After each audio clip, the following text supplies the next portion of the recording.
The galaxy spun quietly on the edge of the Orion Arm, unaware of the mistake that would soon ripple through its fragile balance. Drifting in the half-lit fringe of a stellar nursery was the research vessel Katerian, a sleek, silver-skinned ship crewed by the gentle-blooded Thoraxi, a species known more for their curiosity than their courage. Their limbs were slender, their voices like glass bells, and their history unmarked by war. High aboard the command deck, Captain Leary stood before the hollow display, her 4 delicate hands folded behind her back.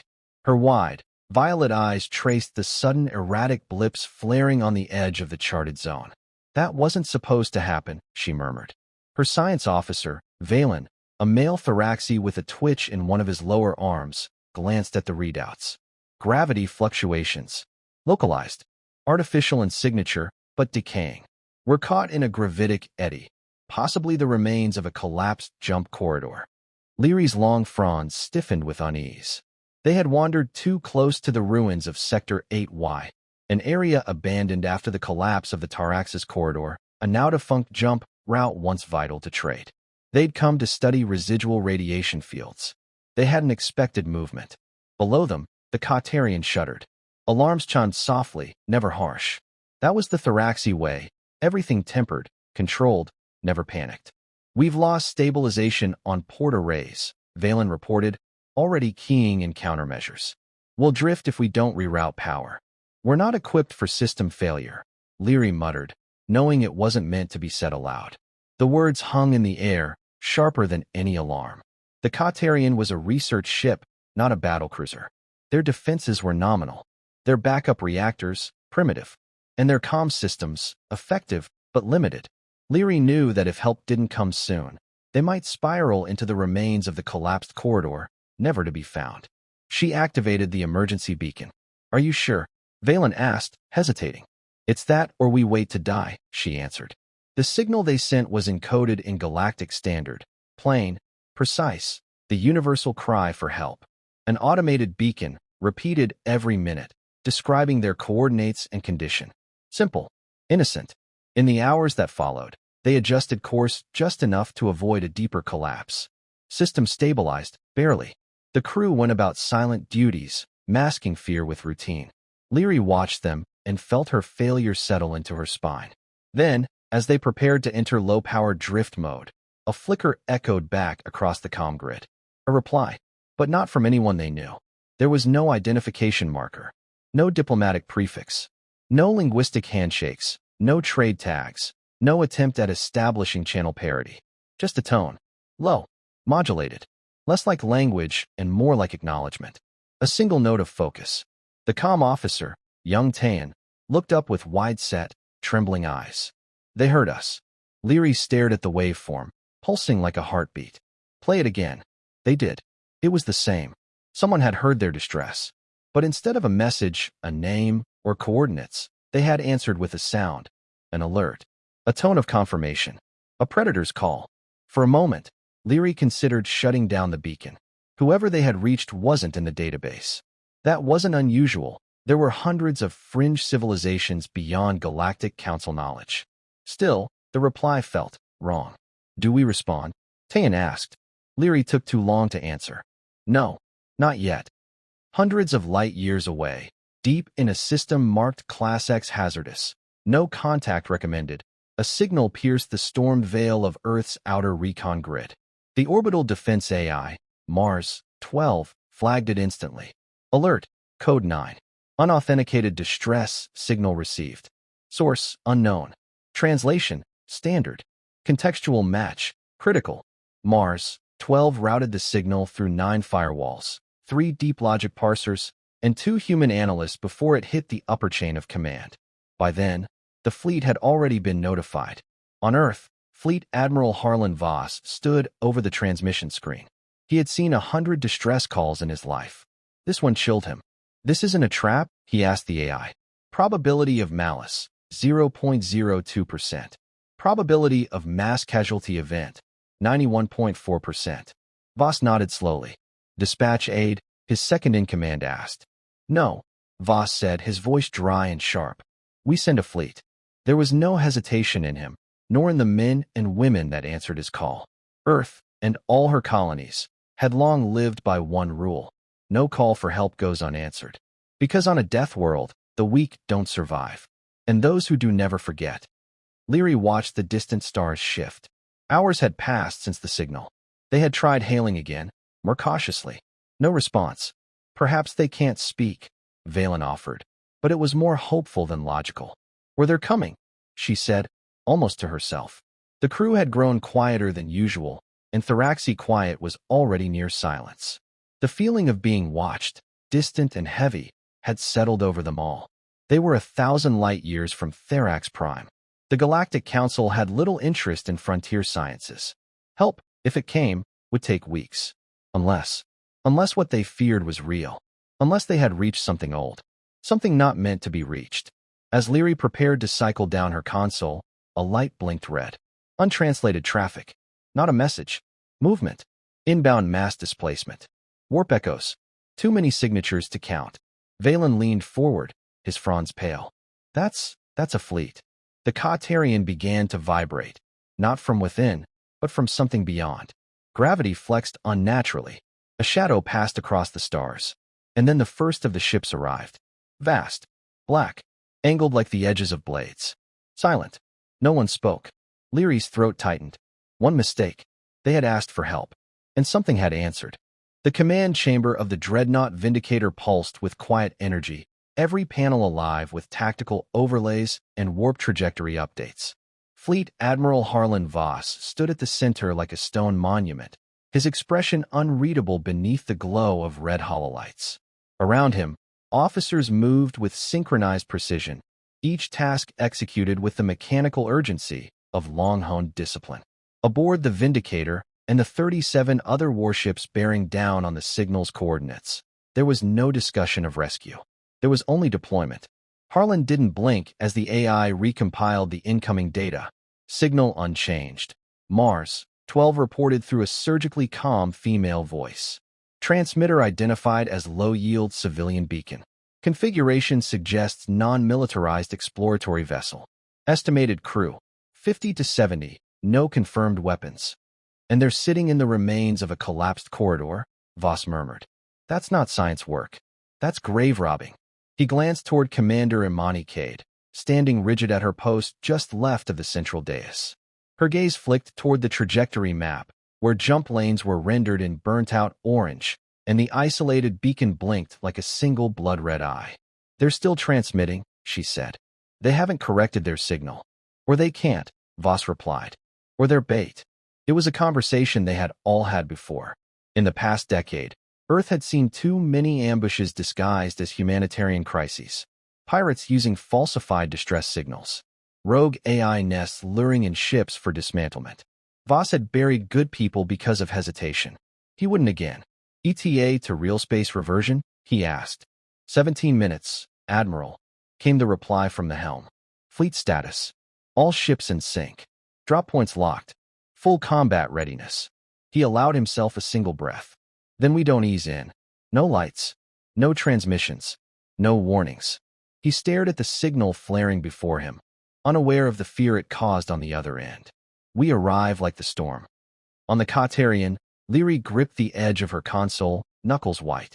Warp tremors echoed through space-time like thunderous ripples across a pond. The first shadow had arrived hours ago. Now, more joined, their silhouettes blotting out the stars. Each was a monolith of unnatural angles, matte black, plating absorbing rather than reflecting light. No identification. No language. No attempt at contact. Valen had run every known diplomatic protocol, cycling through standard, archaic, and even pre-contact languages. Nothing. They're deploying, he whispered, watching the scanner as spheres detached from the largest vessel and hurtled toward them. Not drones. Tayan corrected from the navigation terminal. Troop pods. Leary stared in horror as dozens of them scattered like a meteor swarm, each zeroing in with pinpoint accuracy. We need to run, someone said. It might have been her. It didn't matter.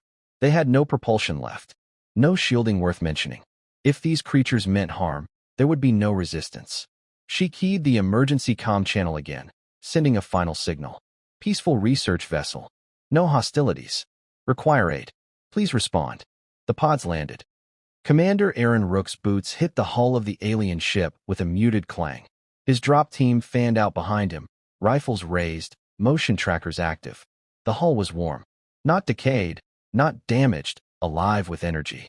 Defensive shielding was absent. Not even a locked airlock. Just a hatch. He nodded, and Sergeant Weller set the breach charge with expert hands. A pulse, a pop, and the hatch drifted open with a hiss of escaping gas. Rook moved in first. The interior was sterile, quiet. Corridors lit with soft ambient light. He swept the hallway, HUD translating structure into tactical overlays in seconds. No traps. No hostiles. No heat signatures. Yet the crew had to be here. He motioned forward. The team advanced, room by room, until they found them. Dozens of them, pressed against the far wall of a central chamber, slender arms raised in fear. No weapons. No threat display. Most wore what looked like lab coats. They were shaking. A female stepped forward. If Rook's neural translator read the cues correctly. She held up all four hands, palms exposed, speaking rapidly in soft, clicking tones. The HUD began auto-translating. "We are peaceful. Scientists. We called for help." Rook's eyes narrowed. He keyed his mic. "Command, I think we've got a problem." Voss listened in silence as the report played. No weapons. No shields. They didn't know who they were signaling. They just needed help. He exhaled through his nose. Typical. Imani blinked, confused. "Sir, fragile species. They think the galaxy works the way their little council says it does. They send a signal, expect help. Don't consider that someone worse might hear them first." Imani hesitated. "We scared them.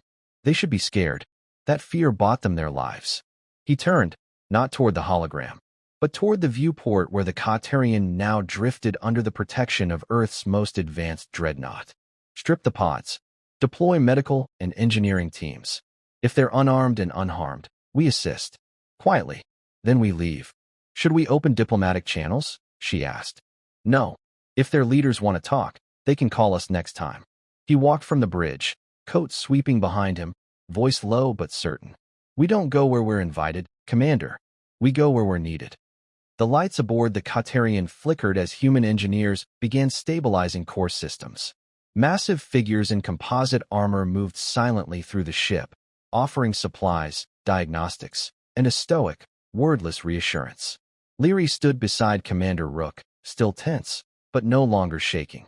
"You heard our call," she said. Rook glanced at her, helmet visor opaque. "That's what we do." "Your ships," she began, hesitating. "They frightened us." He didn't respond for a long time. Then, with a nod toward the stars beyond the viewport, he said, "Most people only ask for help when it's already too late. So when we show up, we don't waste time. We just fix it." She studied him, unsure whether to feel grateful or terrified. "What are you called?" she asked. He turned, heading for the airlock. "Humans." And then he was gone.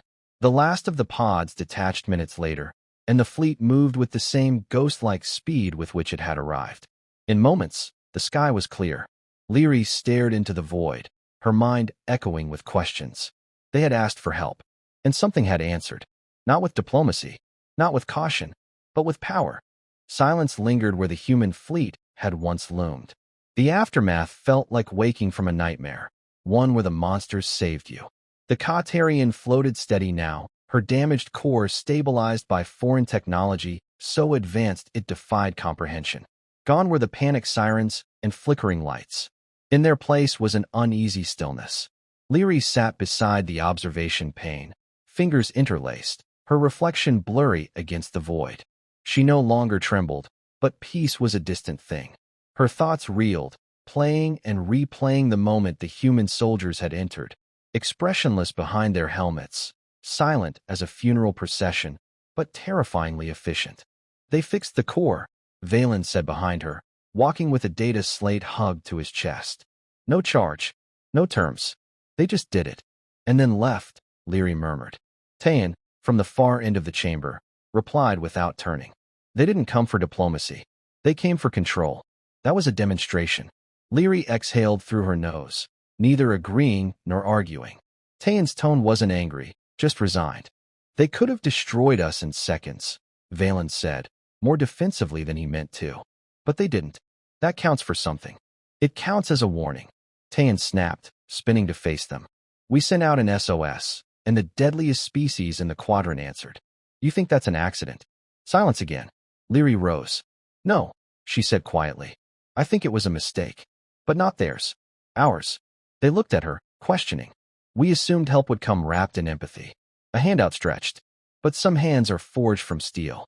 She glanced at the stars beyond the glass, still expecting some lingering shape of the fleet to emerge. Nothing but blackness. They saved us. But they didn't trust us. And I don't blame them.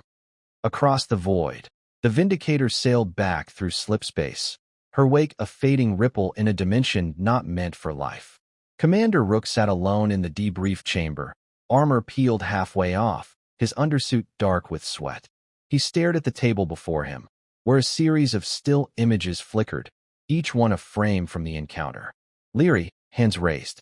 The alien crew, clustered and terrified. The empty corridors, the open hatch. It wasn't how he expected his first contact mission to go, if it could even be called that. Fleet Admiral Voss entered without announcement.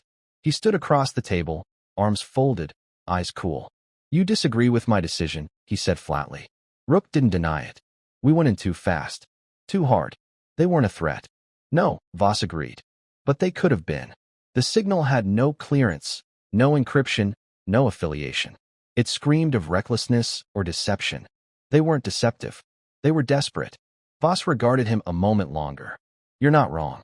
But they are still an unknown factor in a quadrant littered with graves. We answered their call. That's more than most species get. Rook frowned. It was fear, not trust, that saved them. Fear, Voss said, turning to leave, is the foundation of respect. The door shut behind him, leaving Rook with nothing but the hum of the ship's core and the residual flicker of captured faces. On the colony world of Vereen, 5, a diplomatic relay station blinked to life. Ambassador Saldor of the Katerian Assembly leaned forward, scanning the new incoming data. Human identifiers. Transmission source. Earth Central Diplomatic Bureau. No encryption, no delay. He played the message. A human woman appeared on screen, her features stern but composed, dressed in a simple Navy uniform. This is Admiral Alana Markov, representative of Terran Unified Command. We acknowledge your distress signal and confirm your vessel was secured and stabilized by our intervention fleet. No claim will be placed on your assets. No expectation of compensation. She paused. However, consider this a formal recommendation. Do not broadcast indiscriminately.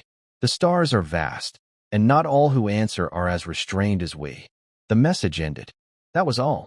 No offer of dialogue. No invitation. Just a reminder. Saldor sat back, mandibles twitching.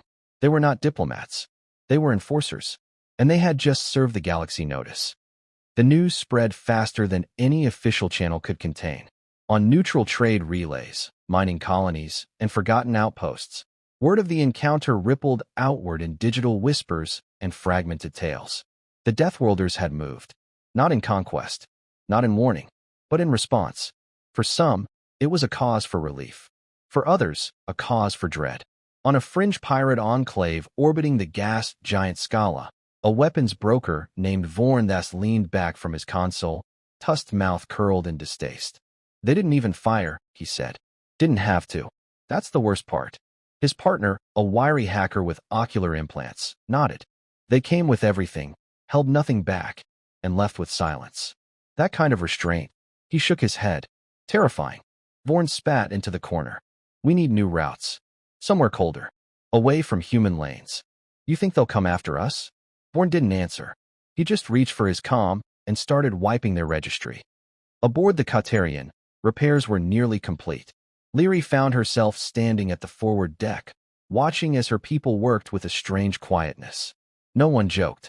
No one gossiped. Even laughter felt like a betrayal of what had passed. Tayan approached, setting a case of recalibrated tools beside her. They've sent a message, he said. Diplomatic branch. A single paragraph. No contact invitation. I read it, Leary said. And it's not diplomacy. It's a ledger entry. He smirked faintly. Still, we're alive. She didn't reply immediately. I used to think knowledge would protect us, she said. Understanding cultures, mapping traditions, speaking the right words. I thought that was the shield we needed. And now I think knowledge without caution is an invitation to be consumed. They stood together in silence, surrounded by the low rumble of a ship that shouldn't have survived, but had, because monsters had heard their cry, and chosen, for now, to be merciful. The assembly chamber on Katerian Prime was a cathedral of light and shadow, tall glass arches, polished obsidian floors, and tiers of delegates arranged in ascending order, from the smallest fringe world envoys to the dominant voices of the core systems. In the center, under a holographic projection of the stars, Ambassador Leary stood alone, her figure dwarfed by the space around her. Her presence here had not been scheduled, it had been demanded. She adjusted her tunic, pulse steady despite the tide of scrutiny she felt pressing down from all sides. The incident, began High Delegate Voskow, a thin, reptilian speaker with a voice like sand dragged across metal, has disturbed the balance. You initiated the signal. You brought them. I did, Leary replied evenly. And we survived. Barely, another delegate snapped. You called to the dark. We were fortunate it was humans who answered, and not something worse. Worse. Leary turned her gaze up. I saw them. I stood in their shadow. They are worse. But they chose not to be. Whispers rippled through the tiers. Voskow leaned forward, his talons clicking softly against the crystalline control pad. Do you believe they represent a threat? They represent a force, she said. Not malice. Not benevolence. Just sheer, directed force. It is what they do with it that defines the threat. And what have they done? Cal challenged. They saved us, she replied. Without asking why. Without asking anything. They saw a problem and eliminated it. Then what do you suggest, Ambassador? Submission? Tribute? I suggest caution. And respect. And perhaps, for once in our history, an understanding that not every civilization will mirror our values. Silence held. Not agreement. But not opposition either. The delegates shifted in their seats, considering. Fear was a powerful motivator, but so too was awe. Leary stepped back, her point made. She had not come for approval. Only acknowledgement. Thousands of light years away, on the bridge of the Vindicator, Admiral Voss received a report in silence. The incident with the Katerian had passed through all the appropriate channels. There would be no consequences. No inquiry. The mission was listed as successful, yet he felt no triumph. His eyes lingered on the black beyond the viewport, unbroken, vast, and indifferent. Imani entered, nodding briefly as she approached. We've received another signal. Sector 14. Similar profile. Non-human. No encryption.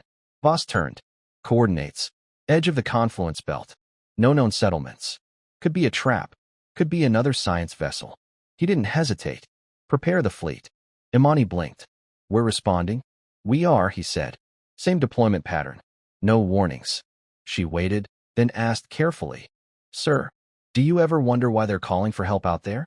Alone. Unprepared. With no plan but hope. He looked at her, expression unreadable. Because they still believe the stars will answer kindly. And do we? No, his voice was soft now, almost tired. But we answer. On a listening outpost orbiting the silent moon of Theros 11, Rook stood with his arms folded, watching the relay feed loop once more. Ambassadors arguing, fleets moving, signals bleeding into the void. The galaxy was stirring, not because of wars, not because of conquest, but because for once someone had shown up. He remembered Leary's face. Not the fear, the recognition. That moment when she understood who, and what, had come for them. They'll fear us, said Captain Auric beside him. The man spoke without looking away from his own panel. Every race we help. They'll thank us, and then they'll build bigger weapons. Maybe, Rook said, but some will remember. Remember what? That we didn't shoot first. The captain shrugged. Doesn't change what we are. Deathworlders. Rook smiled faintly. It does. Because we're the ones who decide what that means. He turned away, the light of distant stars reflecting off the reinforced glass like cold fire. The story was just beginning. Not of conquest. Not even of peace. But of presence. Because humanity had stepped into the dark. And for once, something had answered back not with silence or fire, but with steel and restraint. Back on Katerian, beneath the repaired hull of the once-doomed vessel, children played again. Engineers ran diagnostics. A research crew reviewed data retrieved from the original mission, already theorizing new breakthroughs. And Leary stood in her quarters, a small silver token in her palm. Human-made, left behind on a crate of medical supplies. A simple emblem, a stylized earth, half-wrapped in a serpent of stars. No name, no message, only proof. Proof that sometimes, the monsters you call for aren't the ones that destroy you. They're the ones who remind the stars what fear really looks like.